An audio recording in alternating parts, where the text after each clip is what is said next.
عرب کا مشہور شاعر فرزدق وہ پانچواں شخص تھا جس نے حضرت امام حسین علیہ السلام کو مشورہ دیا کہ آپ عراق کی سمت سفر کا ارادہ ترک کر دیں۔ فرزدق کہتا ہے کہ امام حسین علیہ السلام نے میرے جواب میں فرمایا، تم نے صحیح کہا، تمام امور خدا ہی کے ہاتھ میں ہیں، خدا جو چاہتا ہے کرتا ہے، ہمارا پروردگار ہر دن ایک نئی شان کے ساتھ ظاہر ہوتا ہے۔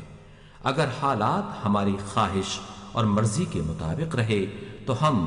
اس اللہ کی نعمتوں کا شکر ادا کریں گے اور ادائے شکر کے لیے بھی وہی مدد کرنے والا ہے۔